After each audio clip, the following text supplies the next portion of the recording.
The meadow was gone. That was the first thing I noticed when my truck crested the ridge at dawn. Yesterday, this stretch of land had been a broad, open plain, wildflowers swaying under an endless sky, elk grazing in the morning mist. Today, a wall of trees loomed where the meadow should have been. Pines, thick and towering, their trunks so wide I would have needed both arms and then some to wrap around one. I stopped the truck in the middle of the dirt road, engine idling. My first thought was that I'd taken a wrong turn, but no, this was Tower Junction, a place I'd patrolled for 5 years. I knew every ridge, every trail, every creek, and I knew with absolute certainty that this forest hadn't been here yesterday. The morning air carried a smell that didn't belong, rich, damp, and heavy with rot, like overturned soil after a storm. I killed the engine and stepped out, boots crunching gravel. The sound died quickly, swallowed by an unnatural silence. No bird song, no rustle of grass, not even the distant bugle of elk. The trees seemed wrong, too. Their bark was darker than any lodgepole pine or Douglas fir I'd seen in Yellowstone, almost black, with a faint sheen, as though wet.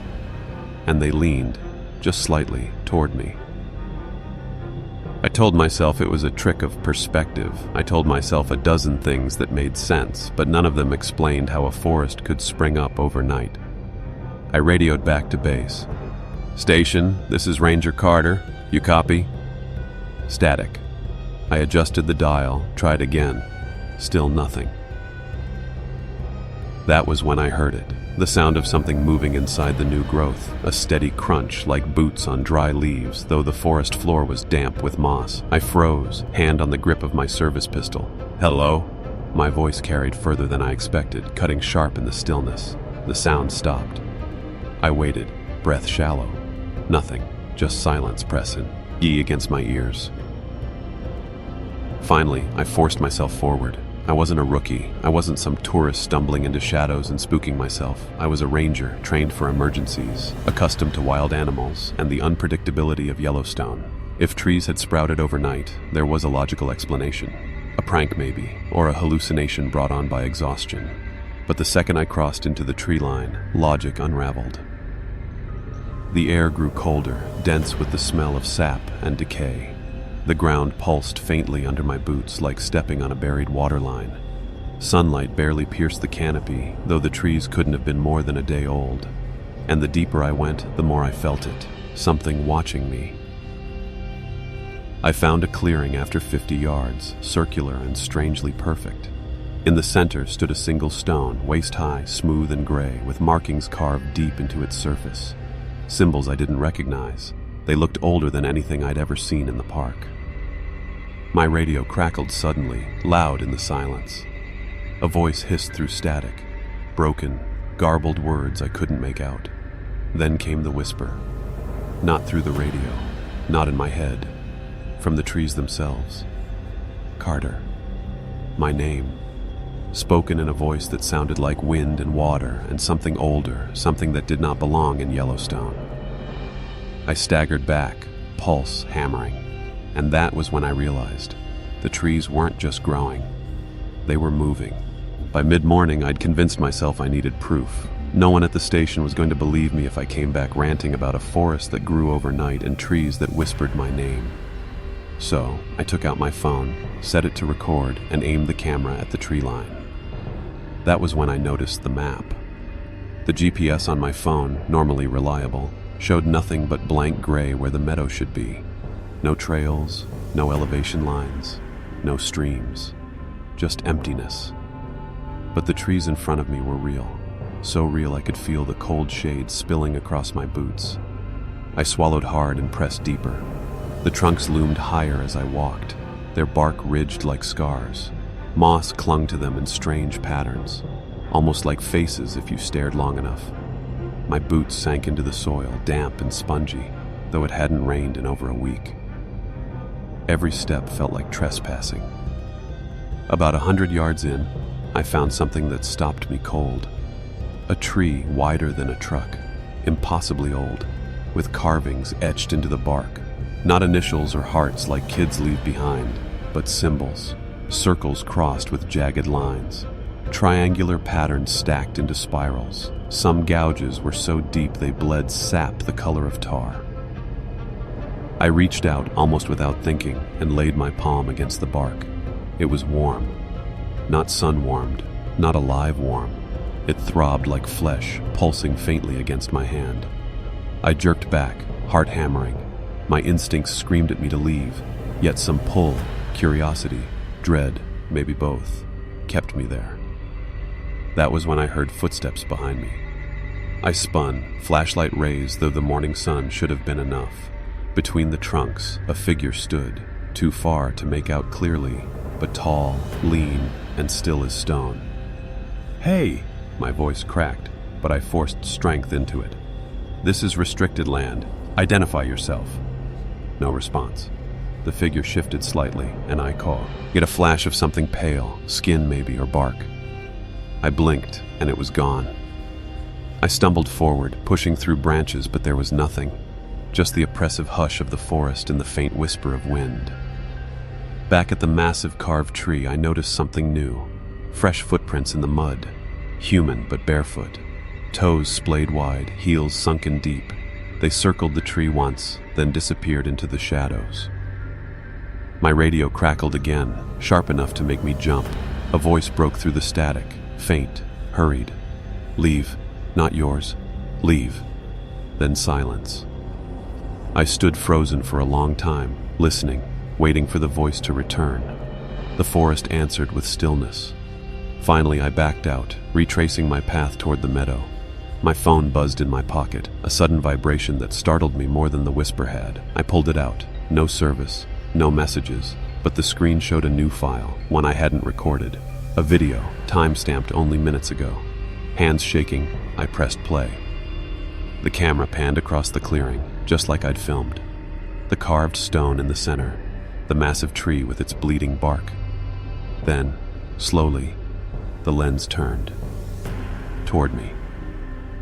The last frame was my own face staring into the screen, eyes wide, lips moving. But I hadn't spoken those words, and yet in the recording I heard myself whisper, "They're coming." I barely slept that night. Even after leaving the grove behind, I couldn't shake the image of that video, the way my own lips moved on screen, whispering words I didn't remember speaking. I replayed it half a dozen times, trying to convince myself it was some glitch, maybe even a sick prank. But the fear in my eyes looked real. Too real. By dawn, I'd made up my mind. I had to go back. The sky was a pale wash of gold as I hiked out from the station. My radio sputtered occasionally, bursts of static that rose and fell like someone breathing on the other end. I told myself it was atmospheric interference, but it felt like the forest was listening. When I reached the meadow, what used to be the meadow, it was larger now. The trees had pushed further outward, at least 20 yards beyond where I'd seen them yesterday. The road itself was narrowing, roots splitting the asphalt in jagged lines. I walked the perimeter first, noting the expansion, snapping photos with my phone. The deeper I went, the worse it felt, like stepping into a cathedral where you weren't welcome. The silence was total. No ravens overhead, no chipmunks darting through brush, not even the whisper of wind through branches. The world held its breath. Then, movement. At first it was subtle, just a flicker in the corner of my eye. Something darting between trees. I spun, scanning the undergrowth, but saw nothing. My flashlight beam caught only trunks and moss, black bark gleaming as if wet. I pressed on, muscles tight, every sense straining. That's when I saw it. Perched at the timberline, maybe 30 yards away, was a shadow. Not a figure exactly, more like an outline where light refused to land. It clung to the edge of a tree, its shape wavering, indistinct, but unmistakably watching me. "Who's there?" I called, forcing steel into my voice. The shadow slid back, melting into the bark. "Gone," I heard. Ride forward, scanning for prints. Sure enough, the mud was disturbed. Barefoot tracks, widespread toes, the same as before. They led deeper into the trees, vanishing where the ground turned to moss. I wanted to follow. Every instinct screamed at me to. But something stronger told me not to. Instead, I climbed a low rise to get a better view. That was when the sound reached me. Not footsteps this time. Breathing. Slow, deliberate, ragged, like someone drawing air through cracked lungs. It circled me, though I saw nothing. My chest clenched tight. I lifted my pistol, turning in a slow circle. "Show yourself." The breathing stopped. Then, all at once, a shriek split the silence. High-pitched, inhuman, reverberating through the trees until my bones rattled. My finger tightened on the trigger, but there was nothing to shoot at, just trunks, shadows, and the pounding of my own heart. And then, silence again. It took everything in me to back out slowly, step by step, never turning my back. When I finally broke through the tree line, I nearly collapsed in the open air of the meadow. But relief didn't come, because the forest had grown again. And now, at the edge of the new growth, something waited. A shape half hidden among the trunks, tall as a man, with bark for skin and eyes that glowed faintly like embers. And this time, it didn't vanish. It just watched. I called an emergency meeting that afternoon at the ranger station. Most of the crew had been around Yellowstone long enough to know when something wasn't right, but even as I described what I'd seen, I could tell they thought I was overreacting. "The forest is spreading," I said, laying out my photos on the table. "Overnight growth, unmapped, and there's something inside it." Mendez, one of the older rangers, squinted at the prints in the mud. "Barefoot hikers. Happens every year. Hippies think it's spiritual or whatever." These weren't hikers. My voice came out sharper than intended. "The prints are deep, wide, like the feet aren't shaped right." The room grew quiet, but not convinced. Finally, Chief Ranger Dalton leaned back in his chair, arms crossed. "Carter, I respect your dedication, but you're telling me a forest just popped out of nowhere? That's not how nature works." I pushed the video across the table, then explained this. They watched in silence as the footage played, my own face whispering, "They're coming." When it ended, Dalton shook his head. "Glitch," he muttered. "Some phone error. Could be deepfake crap too. Folks do that kind of thing now." "It wasn't a glitch," I snapped. "I was there. I didn't say those words." No one responded. Just the creak of chairs and the hum of the ceiling fan. Mendez finally spoke again. "You ever hear the old stories, Carter?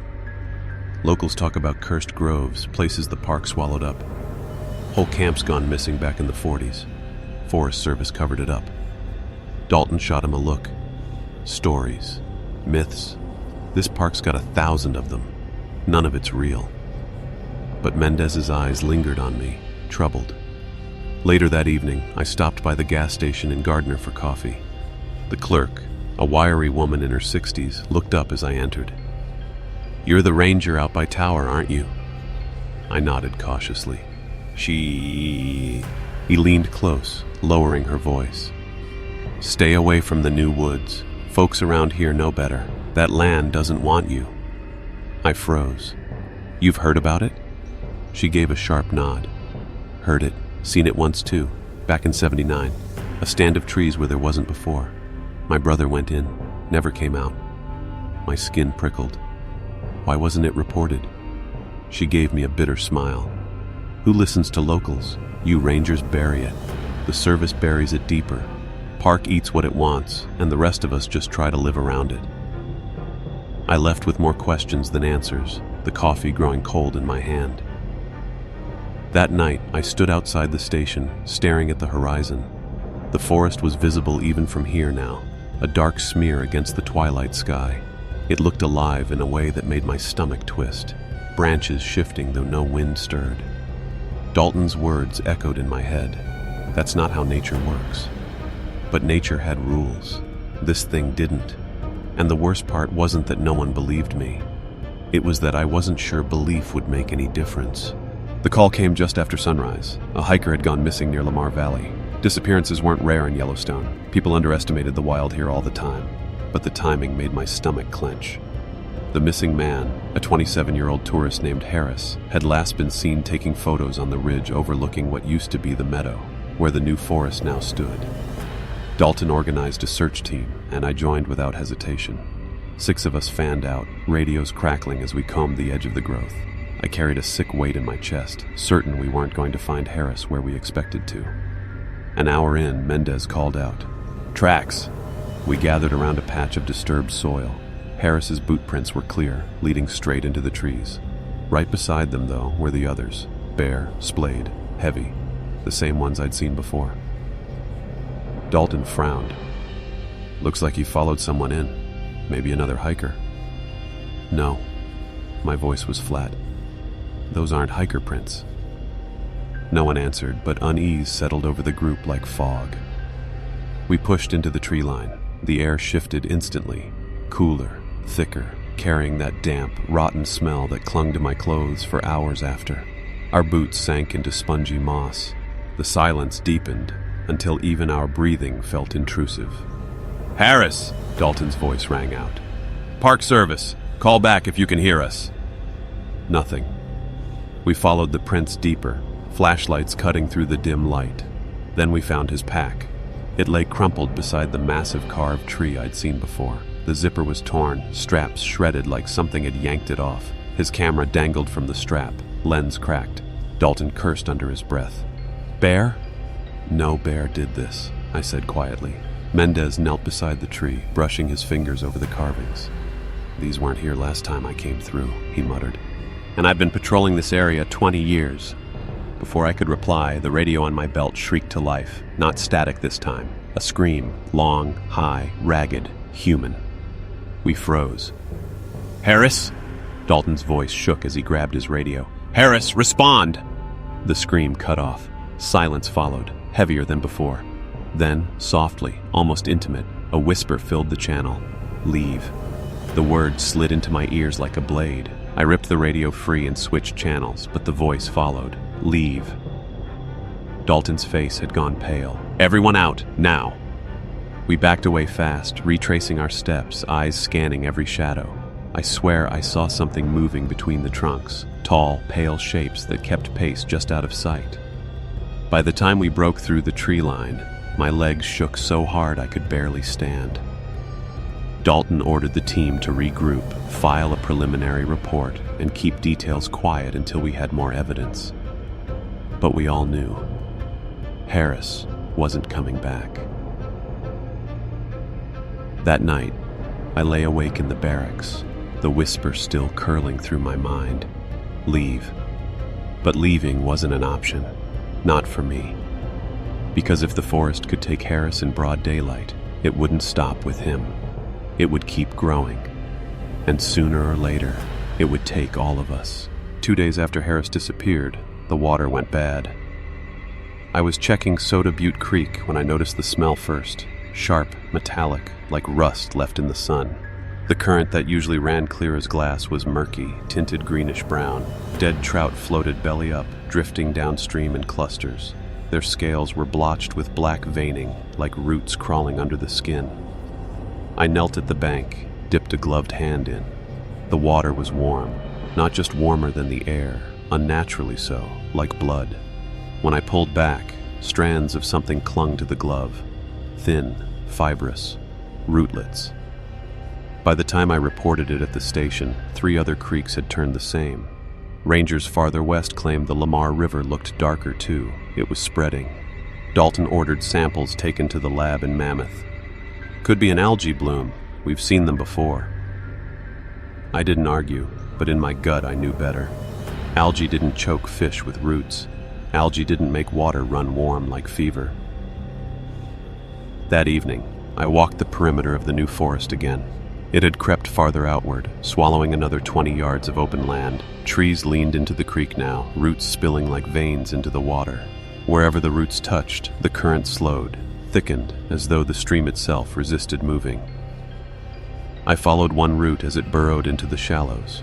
It pulsed faintly, and when I leaned closer, I swore I heard something inside it, like a heartbeat, slow and heavy. The silence of the woods pressed close, broken only by the faint crackle of my radio. Then came a splash. I jerked my head up in time to see something move in the creek. Not a fish, not an otter. Something larger, hunched, pale. It slid beneath the surface before I could get a clear look. The water rippled outward, and then stillness again.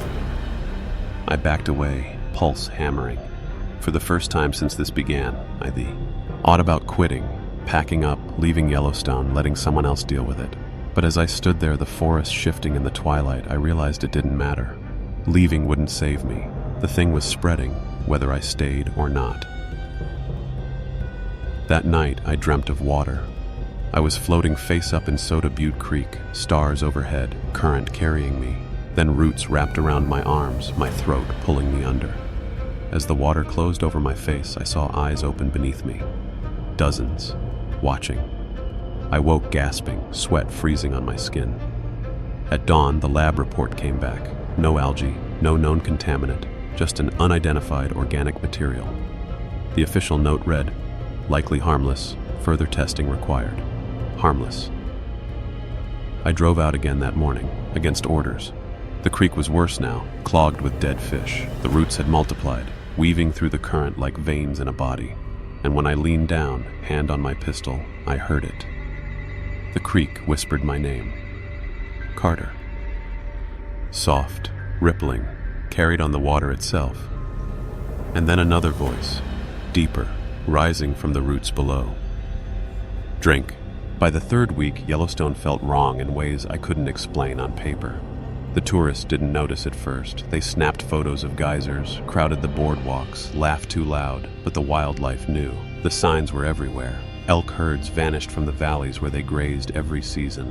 Wolves stopped howling at night. Ravens, usually bold scavengers, abandoned their nests, circling high above the new forest but never daring to land. Predators retreating, prey disappearing, the balance unraveling. I filed my reports, each one stamped and shuffled aside. Seasonal migration, Dalton said, normal variation. But nothing about this was normal. I knew because the forest was watching me. It started subtle, a prickling at the back of my neck every time I neared the tree line, the sense of eyes tracking me, though I saw nothing but bark and shadow. Then it escalated, footsteps matching mine in the underbrush, branches swaying when there was no wind. One night, while on patrol, I caught movement by my truck. My spotlight cut across the meadow, and there it was. A figure crouched near the edge of the forest. Its skin looked gray, bark-like, stretched tight over a too thin frame. When the light hit it, it scuttled backward, limbs bending wrong, before vanishing between the trees. I drove back to the station shaking, palms slick with sweat. Dalton dismissed it as a bear sighting, but bears didn't move like that. A few days later, I visited a remote trail near Slough Creek. I'd hoped the distance from the new forest might mean peace, but halfway up the ridge I found claw marks raked deep into the stone. Not bear, not cougar. The grooves were too wide, too even, like the stone itself had been gouged by enormous roots. I crouched to take a photo. That was when the smell hit me, rot, sweet, and choking, drifting on the breeze. My stomach turned. I spun, floss, light raised. Between the trees, something shifted.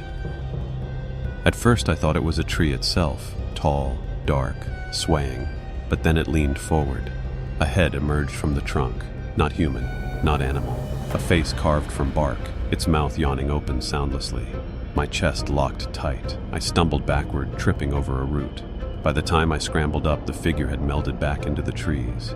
The silence afterward was unbearable. Even the insects had gone still. I left in a hurry, half running back to my truck. My hands shook so hard I fumbled the keys twice before the engine roared to life. Gravel sprayed as I tore down the trail. That night, I tried to sleep, but every sound clawed at me. The groan of the lodge walls, the creak of branches outside, even my own breathing. At one point, I swore I saw a shadow move across the window. I grabbed my pistol and yanked the curtains closed. But even then, lying rigid in bed, I felt it. That steady, suffocating pressure of eyes on me, watching, waiting. And I knew with bone-deep certainty that the forest wasn't just growing outward, it was reaching for me. The storm hit hard that night, rain hammering the station roof like fists. By dawn, the sky was washed clean, but the ground was soaked and heavy with mud, perfect conditions to track whatever had been stalking me. I drove out to the edge of the new forest, boots sinking as soon as I stepped from the truck. The smell of wet rot was overwhelming. The trees gleamed black in the light, their bark slick, their roots swollen from the rain. I followed a set of prints along the tree line, bare, wide-toed impressions sunk deep into the mud. They led me inward, winding between trunks that pressed close like prison bars. My radio hissed once, then went silent.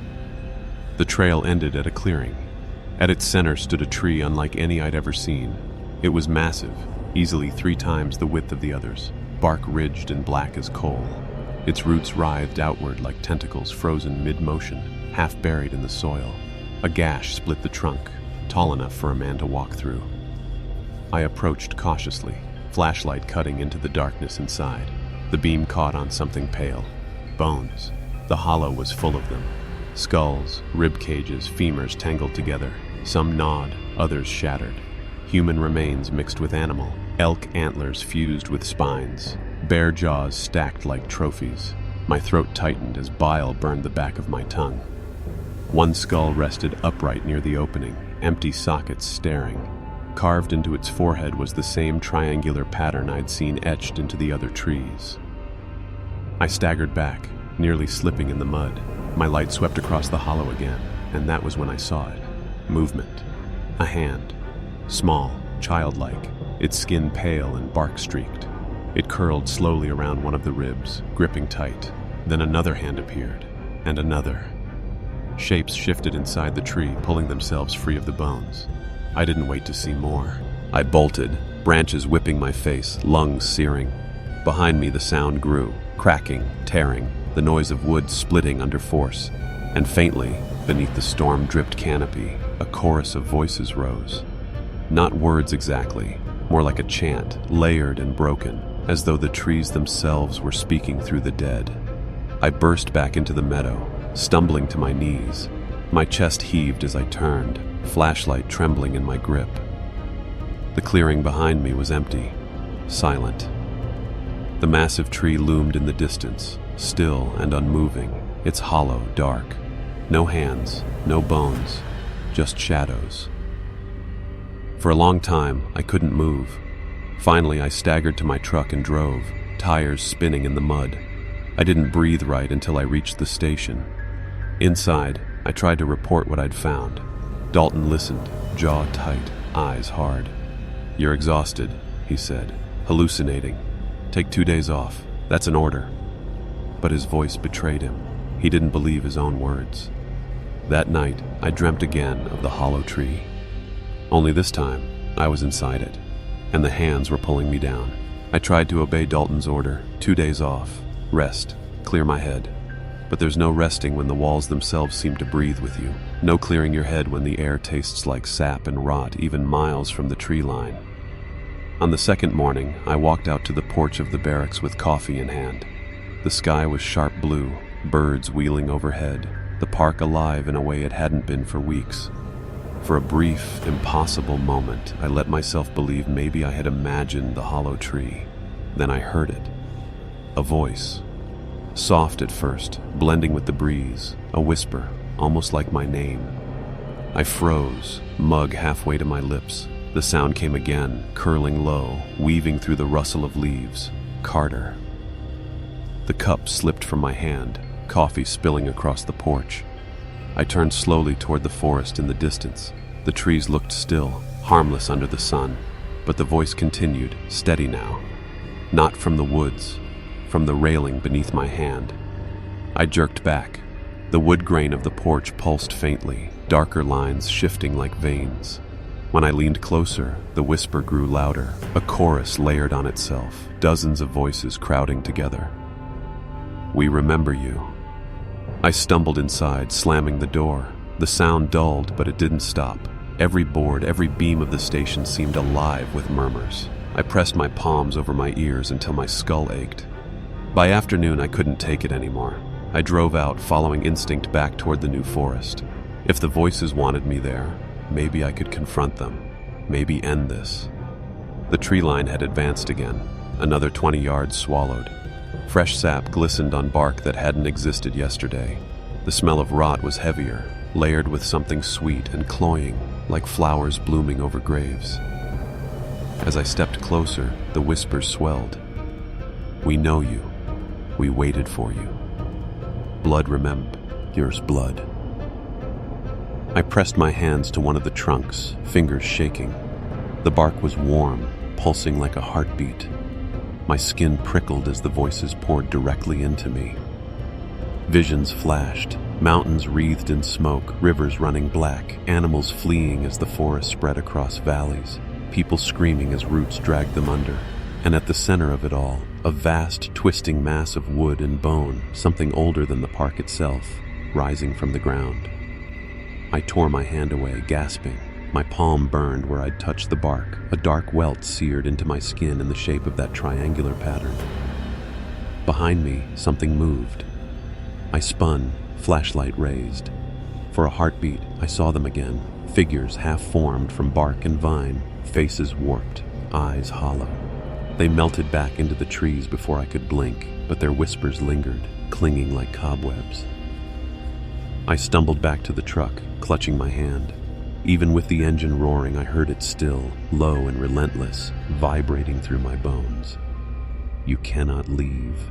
And for the first time, I believed them. Word spread fast about Harris, though officially we called it an unresolved incident. Tourists still poured into Yellowstone, unaware that the park itself was shifting beneath their boots. But rangers whispered, and Mendez avoided my eyes when we crossed paths. Dalton ordered us to double patrols near the new forest. It was during one of those patrols that we lost Ranger Evans.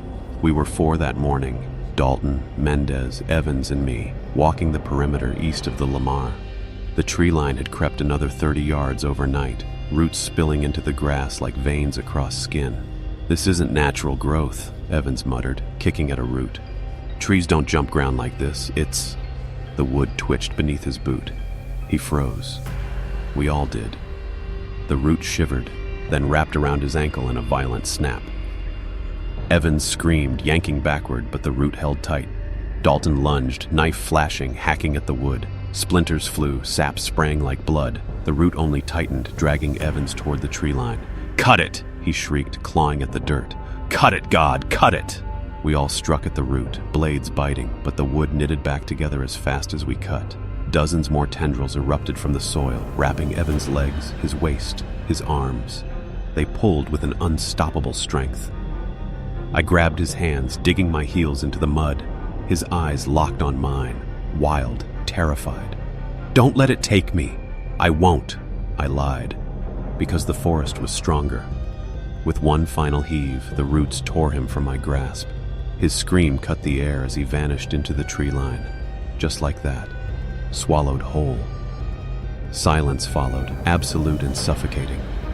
We stumbled back, panting, blades sticky with sap that smelled too much like blood. Dalton stood rigid, jaw clenched so tight I thought it might break. We don't speak of this," he said finally, voice hollow. "Do you understand? No one will believe it." "But it happened," I snapped, chest heaving. "We all saw it. Enough!" Dalton's roar silenced me. "This park doesn't survive panic. We'll mark Evans missing, same as Harris. That's the report." Mendez nodded mutely, face pale. I wanted to argue, to scream, to tear the truth into Dalton's skull, but the words died on my tongue, because he was right about one thing. Who would believe us? That night, I dreamed of Evans. He stood in the meadow, arms outstretched, calling my name. His skin cracked, bark splitting across his chest. Roots curled from his eyes and mouth as he whispered, "Join us." I woke with my heart hammering, sweat soaking the sheets. The triangular welt on my palm throbbed, glowing faintly in the dark. Outside, the forest loomed closer than ever. Even from miles away, I could feel its hunger. And I knew Harris and Evans weren't gone. Not really. The forest had them now. And it wasn't finished. The disappearances couldn't be buried forever. 2 rangers vanishing in less than a month forced the higher-ups to act. By the end of the week, 2 government men arrived. Badges, crisp jackets, eyes like stone. They didn't wear Park Service uniforms. They introduced themselves only as Harlan and Finch. Dalton tried to put on his everything's under control face, but I could see the strain. The men asked questions with clipped precision, recording every answer. Where had Evans last been seen? What condition was the terrain in? Were there signs of animal predation? I told them the truth. Roots took him. The forest pulled him under. They exchanged a look, flat, Unreadable. Finch jotted something in his notebook. Harlan only asked, "How much sleep have you been getting, Ranger Carter?" Dalton cut me off before I could answer. "My men are exhausted. Stress levels are high. We need relief, not interrogations." The investigators didn't respond. Instead, they requested we escort them to the site of Evans's disappearance. We went at dawn, the meadow still dripping with dew. The tree line had advanced even farther, thick trunks crowding out open space, roots lacing across the ground like veins. The men walked ahead with calm detachment, studying the growth, jotting notes, snapping photographs. "Unusual density," Finch murmured. Harlan crouched, brushing fingers across a root. Not typical of conifer spread, almost invasive. His words turned my stomach. Invasive. That was too gentle for what I'd seen. As we moved deeper, the air thickened, heavy with the stench of rot and sap. Birds avoided the canopy. Not a single squirrel darted through the branches. Silence pressed in like a held breath. Then the ground shifted. It started as a tremor, subtle beneath our boots. The roots quivered, swelling. Before I could shout, one erupted upward, striking like a whip. Finch cried, out as it lashed across his chest, knocking him backward. "Move!" Dalton bellowed. We scattered, knives drawn, but the roots came alive in a frenzy, splitting soil, striking, writhing like snakes. Harlan fired his sidearm, bullets thudding into wood with little effect. Splinters flew, sap spraying. The forest seemed to scream in response, a low groaning that reverberated through the trunks. One root coiled around Finch's leg, dragging him toward the trees. His shouts turned to panicked shrieks. Dalton and I hacked desperately, blades sparking as if the wood resisted steel itself. The root held firm, dragging him inch by inch. "Help me!" Finch howled, clawing at the dirt. His eyes locked on mine, wide with the same terror Evans had worn. I lunged forward, slicing deep. The root shuddered, then snapped. Finch scrambled free, bleeding and gasping. Harlan hauled him up, fury burning in his face. "We're leaving," he snapped. No one argued. We tore back through the meadow, the forest groaning behind us. The roots writhed at the tree line, stopping just short of breaking into the open. Back at the station, Harlan's face was pale but rigid. "This doesn't leave the park," he said coldly. "No reports, no leaks. Do you understand?" Dalton nodded reluctantly. Mendez stared at the floor, but I knew. The forest wasn't just growing anymore. It was fighting back. The investigators didn't leave after the attack. That surprised me. I half expected them to pack their black SUVs and vanish into Washington silence. Instead, Harlan and Finch stayed, lodging in the research cabins near Tower Junction. They claimed it was to conduct further observation, but I could tell by their clipped whispers and sleepless eyes they weren't just observing, they were hunting. 2 nights later, I learned the truth. I couldn't sleep. The whispers in the wood had grown louder, echoing through my skull even miles from the forest. Around midnight, I caught sight of flashlights flickering against the trees, 2 beams cutting through the dark. Harlan and Finch. Curiosity, or maybe some darker instinct, drove me after them. I trailed at a distance, boots crunching quietly over damp soil. The air reeked of sap and rot. Clouds smothered the moon. They stopped at the tree line. I crouched low, watching. Finch carried a case, heavy, metallic. He opened it, revealing something that shimmered faintly. Vials of liquid, syringes, metallic instruments I didn't recognize. "What if it resists?" Finch whispered. Harlan's voice was low, steady. "Then we confirm protocol. Containment first, elimination second." Containment. Elimination. They weren't here to study. They were here to control or destroy. They stepped inside the forest. I hesitated, then followed, heart pounding. The trees closed around us like a living cage. Roots curled across the ground, shifting as though aware of our trespass. The investigators moved carefully, shining their lights across trunks etched with triangular marks. Then we reached it.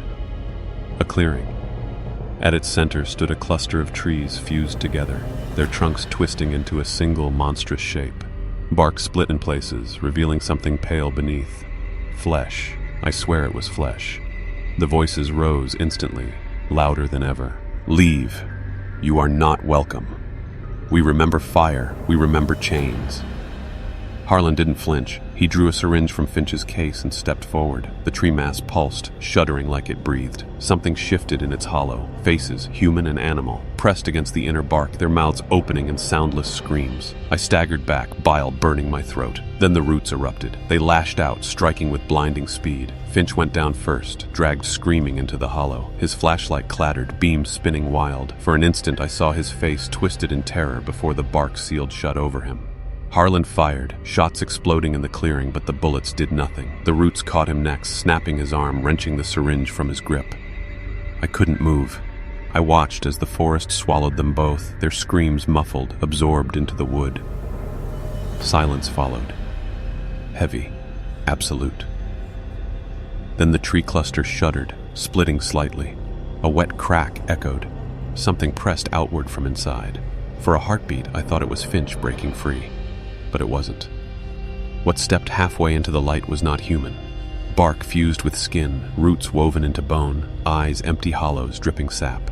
It tilted its head toward me, and in a voice layered with dozens, it whispered my name. Carter. I ran. Branches whipped my face. Roots clawed at my boots. The whispers chased me until I burst into open ground, lungs on fire. When I finally collapsed beside my truck, I knew the truth. Whatever lived in those trees wasn't just growing, it was being born.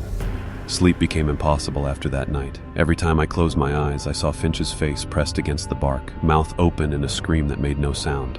I saw Harlan's body jerked like a puppet before vanishing into wood, and I heard that thing whisper my name in voices that weren't voices. I needed answers, so I went to the only person who might give them. Earl Lockwood, retired ranger, 70 years on his back, half his teeth missing. But he'd worked Yellowstone longer than anyone alive. Locals called him Old Lock, half out of respect, half because they thought he was crazy. He wasn't easy to find. His cabin sat off an unmarked road past Gardner, hidden under pines. When I knocked, the door creaked open just enough for one sharp eye to glare at me. "You shouldn't have come," he rasped. I pushed anyway. "You know something about the forest. Tell me." For a long moment, I thought he'd slam the door, but then he sighed, shoulders sagging. "Come in, but you won't like what you hear." Inside smelled of smoke and old leather. Antlers decorated the walls, along with maps of Yellowstone marked in red ink. I noticed one section blackened completely, the same area now claimed by the growing forest. Lockwood poured 2 glasses of whiskey and handed me one. His hands trembled slightly. "I've seen it before," he said. "Back in '62, thought it was a fire at first. Black trees sprouting overnight, animals fleeing. People went missing, just like now. The service covered it up, said it was storms, accidents, bears, but I knew better." I leaned forward. "What is it?" He stared at the map, voice low. The crow had a name for it. The hunger beneath. They said long before the park was here, something ancient lived in the soil, something that feeds on blood, bone, and memory. Every few generations it wakes, stretching its roots, and every time it takes people. My throat went dry. "How do you stop it?" He shook his head slowly. "You don't. The last time the forest burned for weeks. They said lightning did it, but I was there. It wasn't lightning. The elders called it sacrifice, fire to keep the hunger sleeping." Sacrifice. The word landed heavy. Lockwood's eyes locked on mine. "You've been marked, haven't you? Show me your hand." I hesitated, then unwrapped the bandage. The triangular welt glowed faintly in the dim light. He recoiled. "God help you. Tell me what it means." "It means the forest knows you. It remembers your blood. You're tied to it now. When it comes again, it won't just grow. It'll claim you." The room felt suddenly small, walls pressing in. "So what do I do?" He drained his glass, shaking his head. "Pray it burns before it takes the whole damn park." When I left his cabin, night had fallen. The wind carried the scent of pine, but underneath it was something sweeter, rotting. The forest was closer, and for the first time, I understood what it wanted. Not just land, not just life memory. Mine. By mid-July, the forest was no longer a secret. At first, tourists thought it was beautiful, new growth sprouting where grass had been bare weeks before. They snapped photos of black trunks with twisted bark, posted them online with captions like, "Yellowstone is alive, and the forest is growing." Alive wasn't the word I'd use. Dalton barked at us to downplay concerns, to keep visitors calm. But even he couldn't hide the truth. The trees were spreading fast, too fast. Entire trails were swallowed in days. Boardwalks along hot springs ended abruptly in walls of bark. Campsites disappeared overnight. The worst came at Canyon Village. I was patrolling near the visitor center when the first scream cut the air. I sprinted toward it, weaving through crowds of families with cameras and ice cream cones. People were already gathering in a circle near the edge of the parking lot. At the center, a woman was thrashing, legs entangled in roots that had erupted through the asphalt. Children cried as their parents yanked them back. The woman's husband clawed at the wood, shouting her name. "Get back!" I roared, forcing my way through. Knife in hand, I hacked at the roots. Sap sprayed, sizzling against the pavement. The wood shrieked, I swear it did. But more tendrils shot upward, wrapping her waist, her chest. Her screams turned raw, breaking into sobs. "Please!" her husband cried. "Save her!" I swung until my arm burned, but the forest was stronger. With a final lurch, it dragged her under. The pavement cracked, roots sealing shut over the hole. The husband fell to his knees, sobbing into his hands. The crowd erupted in chaos. Some screamed, some snapped pictures, thinking it was a performance. Others fled. I stood frozen, chest heaving, blade sticky with sap. My mind screamed at me to run, but my legs wouldn't move. That was when I heard it. The whispers. Not just in my head this time, but everywhere, buzzing from the roots, the trunks, the air itself. A chorus of voices layered together, chanting, "More, more, more." Dalton arrived with Mendez and 2 other rangers, shoving people back. "Clear the area," he barked. "Now!" But the damage was done. Dozens of tourists had seen. Dozens of cameras had captured it. There was no covering this up. Back at the station, Dalton paced like a caged animal. "The service will shut us down," he muttered. "They'll quarantine the park. Hell, they might call in the guard." "Good," I snapped. "Let them see. Let them fight it." He stopped, eyes blazing. "You think anyone can fight this? You think guns and trucks can stop that?" He jabbed a finger toward the window where the tree line loomed closer than it had that morning. Silence settled, heavy and hopeless. That night, I walked the perimeter alone. The roots shifted when I approached, curling just shy of my boots. In the distance, trunks groaned, stretching taller under the stars. The forest wasn't hiding anymore. It wanted to be seen. The helicopters came at dawn. I was drinking burnt coffee in the ranger station when the first thrum of rotors echoed across the valley. Dalton and Mendez stepped outside with me, squinting up as 3 olive green birds swept over the ridgeline. Army, not Park Service. Within hours, the parking lots were cordoned off, yellow tape snapping in the wind.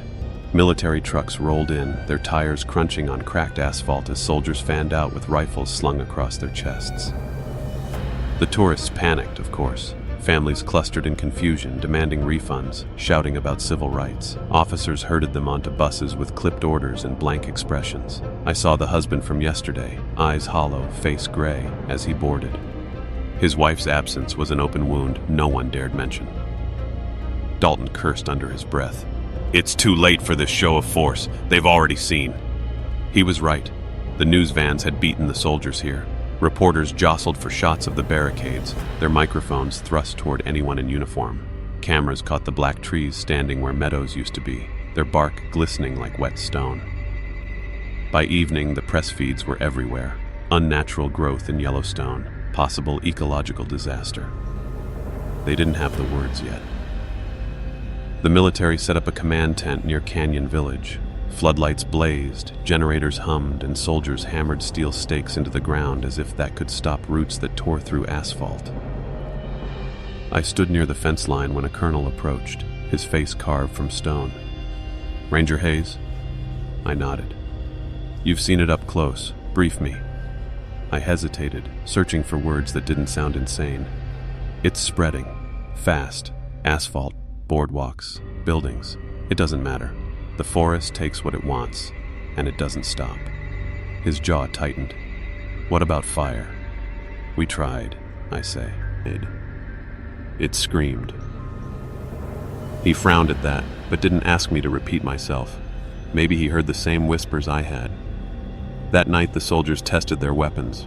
I watched from a distance as they unleashed flamethrowers against a cluster of new trunks. The blaze roared high, searing the air. For a moment, the wood blackened, curled. Then the roots convulsed, ripping up through the soil in writhing masses. Men shouted, stumbled back. One was caught, dragged screaming into the flames. His comrades opened fire, bullets sparking uselessly against bark that healed as fast as it splintered. When it was over, the fire was gone. The trees stood taller, their bark glowing faintly as if they had swallowed the heat itself. The colonel's face was pale when he gave the order. Fall back, establish quarantine perimeter. No one in, no one out. But we all knew the truth. The forest wasn't staying behind fences. That night, I couldn't sleep. The ground vibrated softly under my cot, like something massive shifting far below. Outside, the tree line seemed closer still, branches clawing at the moonlight. And beneath it all, louder than ever, the voices whispered, "More, more, more." I pressed my hands to my ears, but it didn't help. The forest wasn't just speaking anymore. It was listening. The quarantine lasted 3 days. On the 4th, the forest broke free. I was stationed near the north perimeter, where soldiers had erected chain-link fences topped with razor wire. Spotlights bathed the tree line in harsh white beams. The air stank of diesel and sweat. At first it was quiet. Too quiet. No birds, no wind, just the faint hum of generators. Then the ground began to tremble. A deep vibration, steady, rhythmic, like the heartbeat of something buried beneath us. The soldiers tensed, weapons raised. I gripped my knife, though I knew steel was useless. The roots came first. They burst through the soil like coiled serpents, ripping up asphalt, shattering the fence posts. Razor wire curled uselessly as tendrils wrapped around it, pulling. The chain link shrieked, twisting, snapping. "Hold the line," the colonel barked. Gunfire erupted, deafening in the night. Muzzle flashes lit the field as bullets tore into wood. Splinters exploded, but the roots didn't stop. They only multiplied, writhing forward, dragging themselves like a tide. One soldier screamed as a tendril speared through his chest, lifting him high before snapping him into the trees. Another was pulled underground, his helmet the last thing we saw before the earth sealed over him. I stumbled back, heart hammering as the fence collapsed entirely. The black trunks surged forward, sprouting in seconds where grass had been. It was like watching time accelerate, saplings thickening into massive trees in the blink of an eye. Dalton grabbed my arm. "We're pulling out." But the colonel wasn't retreating. He screamed orders, calling in air support. Minutes later, the sky roared as helicopters swept in, unleashing streams of fire and rockets. The night exploded with flame. The forest screamed. I'll never forget that sound. A chorus of thousands, human and not, shrieking in agony and fury. Roots flailed, striking at the helicopters. One bird went down in a fiery spiral, crashing into the tree line. The blaze lit the trunks in sick orange glow. But again, the flames didn't spread. They were absorbed. The bark darkened, hardened, almost metallic. The soldiers finally broke. Panic rippled through the ranks as men abandoned posts, sprinting for trucks that wouldn't start, their engines clogged by roots bursting through the hoods. Dalton dragged me away. Mendez followed, her face ghost white. We stumbled through chaos, screams, gunfire, the earth ripping open beneath our boots. We didn't stop until we reached the cliffs overlooking the Yellowstone River. Below, floodlights glared against water that churned with broken trunks. I realized with sick horror that the roots had reached the riverbed, using it as another highway. "God help us," Mendez whispered. Dalton's hands trembled as he lit a cigarette, the flame shaking. "It's out. Once it hits the valleys, the towns..." He didn't finish. Because we all knew. The hunger beneath was no longer confined to Yellowstone. It was spreading. That night, from the ranger station roof, I watched black silhouettes march across the horizon. Trees growing where they didn't belong, lights in distant cabins winking out one by one, and the whispers followed, clearer than ever. "Carter, Carter, we are coming." The first town fell in silence. Gardner, Montana, gateway to Yellowstone. Population barely 1,000. One night it was there. The next morning, it wasn't. We heard over the radio first. Panicked chatter from a highway patrol unit, then static. When the colonel's men finally reached the site, they found nothing but trees. Rows of black trunks sprouting through houses, cars, streets. Bark fused with rooftops. Roots coiled around lampposts and playgrounds. And no people, not a single body. "They're gone," a soldier muttered, voice trembling. "All of them." I went with Dalton and Mendez 2 days later. What I saw still burns behind my eyelids. The town wasn't destroyed, it was digested. Street signs jutted out of bark like bones through skin. Church bells hung twisted in branches, chiming softly in the wind. Roots cracked open the gas station pumps, sap hissing where fuel should have been. And voices. Every tree whispered. I pressed my hand to one trunk. Beneath the bark, I felt movement, like something shifting, pressing outward. For a heartbeat, I thought I saw faces in the grain, neighbors, tourists, people I'd passed on the street, eyes hollow, mouths stretched wide. Dalton yanked me back. "Don't touch it!" Mendez stared down Main Street, jaw tight. How do we fight something that eats a town in one night? Neither of us answered. That evening, soldiers set charges, rigging explosives along the perimeter. The colonel barked that fire hadn't worked, bullets hadn't worked, so maybe sheer force would. I doubted it, but no one argued. At dusk, they detonated. The earth bucked, shockwaves rattling through my bones. For a moment, the trees fell, hundreds crashing in clouds of dust. Soldiers cheered. Dalton even allowed a grim smile. But then the roots moved. From beneath the rubble, they writhed upward, splitting broken trunks into new growth. Sap oozed from sows. Raiders like blood. In less than an hour, the town stood again, rebuilt in darker shapes, taller, denser, stronger. The colonel's face turned ashen. He didn't give another order. He just walked away, muttering to himself.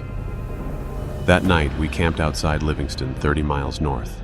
Families were already evacuating, highways clogged with trailers and panicked drivers. But I knew it wouldn't matter. The hunger beneath wasn't chasing, it was advancing. As I lay awake, the whispers grew clearer. "Carter, Carter, you belong to us." I clutched my knife, though it was useless. I thought of old Lockwood's words. "The forest remembers your blood. It marked you." Maybe that was why I heard it louder than anyone, why the trees knew my name. I didn't tell Dalton or Mendez, not yet. But a seed of dread had planted itself in my chest. If the forest wanted me, if I was tied to it, then maybe Gardner wasn't its first target. Maybe I was. And it was simply clearing everything between us. I didn't want to admit it, but the truth gnawed at me. The forest had chosen me. The triangular scar on my hand pulsed at night, glowing faintly like an ember under the skin. When I pressed it, warmth spread up my arm. Sometimes, if I focused too long, I felt it beat, like a second heart tethered to something vast and hungry beneath the soil. Dalton noticed. We were camped near an abandoned ranger outpost, the windows shattered, walls sagging under creeping vines. The soldiers had pulled back miles south. Only a handful of us remained. Rangers, stragglers, those too stubborn or too damned to leave. Dalton caught me staring at my hand by firelight. His eyes narrowed. "It's worse, isn't it?" I pulled the bandage tighter. "It's nothing." "Bullshit." He leaned closer, voice hard. "That mark. Lockwood warned us. Whatever this thing is, it's in you." I said nothing, because I knew he was right. Later, when the others slept, I slipped away into the dark. The forest wasn't far. It never was anymore. The trees waited at the edge of the meadow, trunks rising like sentinels. The whispers hit me the instant I crossed the line, flooding my skull. "Child of ash, blood of fire, you carry us." I staggered, clutching my head. "What do you want from me?" The roots shifted, parting to reveal a hollow between the trunks. Against my better judgment, I stepped closer. Inside, the air was thick, sweet with rot. Faces pressed against the bark. Finch, Harlan, the missing townsfolk, their mouths opened, moving in unison with the voices. "You were born in the burn." Images hit me like lightning, flames roaring across mountains, black smoke choking the sky. I saw a cabin, fire devouring its roof. I saw a child carried out, skin smeared with soot, screaming for parents who never followed. My chest constricted. I knew that fire, the one that killed my mother. I'd been 3 years old. My father never spoke of it. The record said it was lightning. But now the forest showed me more. It hadn't been lightning. It had been the last hunger. Fire was the sacrifice, the only thing that slowed it. My family had been part of that sacrifice. Marked by flame, carried by blood, the whispers hissed. You are ours. The memory lives in you. I stumbled back, bile rising in my throat. No. The faces pushed harder against the bark, mouths tearing wider. Yes. I ran. Branches clawed my jacket, roots snagged my boots, but somehow I broke free, bursting back into the meadow, gasping under the stars. Dalton stood waiting. He didn't ask what I'd seen. He just looked at my hand, at the glow beneath the bandage, and muttered, "It's not just after us, it's after you." I didn't answer, because deep down, I already knew. The hunger beneath wasn't spreading blindly. It was coming for me. The realization sat in my chest like a stone. I wasn't just marked by the forest, I was bound to it. Dalton, Mendez, and I sat huddled in the ranger outpost as the wind howled outside. The walls creaked, roots scratching faintly against the siding. It felt like we were already inside a coffin, waiting for the lid to close. Dalton finally broke the silence. "If it's after you, Carter, then maybe you're the key." I stared into the fire. "You mean sacrifice?" His eyes didn't waver. "If it takes you instead of the rest of us, maybe it stops. Maybe that's why it marked you in the first place." Mendez slammed her hand against the table. "Don't you dare put this on him. We don't even know if that would work. You'd just be handing him over to that." Dalton's jaw tightened. "You've seen what it can do. Towns gone, thousands taken. How many more before we admit we can't stop it?" I listened to them argue, but inside the decision was already coiling around me like those roots. They were right. All along, the whispers hadn't asked for Dalton or Mendez or the soldiers. They'd asked for me. That night, I couldn't sleep. The whispers grew louder, urgent, insistent. "Come to us. Come home." I rose before dawn, packing only my knife and flashlight. Mendez stirred, catching me at the door. "You're not really going out there." Her voice cracked. I swallowed hard. "If I don't, no one will make it out, you know that." She shook her head, eyes wet. "There has to be another way." I almost believed her, but the scar pulsed in my hand, glowing faintly. Deep down, I knew. There wasn't another way. Dalton appeared behind her, face grim. He didn't try to stop me. "If you're going, at least let us come." "No," I said. "If I'm wrong, if this doesn't work, you need to be alive to warn the rest. Burn it, fight it, whatever it takes." The forest loomed black against the horizon as I stepped outside. Mist crawled low across the ground, carrying the smell of damp earth and something sweeter, almost like blood. Every step closer, the voices grew louder. "Yes, yes, return, feed." By the time I reached the tree line, my legs shook. I pressed my hand against the first trunk, and heat rushed through me like fire in my veins. Faces rippled in the bark. Finch, Harlan, the woman from Canyon Village. Their mouths moved in unison. "Join us." I closed my eyes, pressing the knife against my palm, over the mark. My blood dripped onto the roots. The forest shivered. For the first time, it didn't feel hungry. It felt expectant. I realized then I had a choice. I could surrender, let it take me, maybe stop the spread. Or I could fight, drag it down with me, even if it meant burning alive like my parents had. The whispers swelled, drowning everything else. Choose. The forest opened for me. Roots parted, trunks bending as if in reverence. A corridor stretched ahead, black wood arching overhead like a cathedral. The air vibrated with whispers, thick as smoke. Child of ash, blood of fire, come home. Every step sank deeper into soil that pulsed underfoot like flesh. My knife felt useless now, a toy against something eternal. Still, I kept it in my hand. At the corridor's end stood a tree larger than the rest, its bark charred and split, sap glowing like embers. Faces writhed across its surface, countless mouths whispering as one. "You are ours." The scar on my palm blazed, light searing through the bandage. My knees buckled, heat racing up my arm into my chest. It felt like my heart was splitting open. Behind me, a voice shouted my name. Dalton. He and Mendez had followed after all. They stood at the tree line, weapons raised, faces twisted in defiance. "Let him go!" Dalton roared, firing into the trunk. Bullets sank uselessly into bark that healed instantly, glowing brighter with each shot. The whispers rose in fury. Roots lashed out, striking at them. Mendez rolled clear, shouting something I couldn't hear. Dalton was caught, dragged screaming into the dark, his voice cut off like a snuffed flame. I wanted to run to him, but the forest pinned me still. The great trunk split open, a hollow maw yawning wide. Inside glowed a furnace of red light, the heat scorching my skin. "Join us. Become us." I raised the knife, my choice, my only power left. The whispers surged. Yes, yes. But instead of cutting myself deeper, I drove the blade into the glowing heart of the trunk. The forest screamed. The sound tore through me, splitting marrow, rattling the sky. Roots thrashed wildly, tearing open the ground. Flames erupted where my blood spilled, racing across the bark. For the first time, the wood didn't heal. It burned.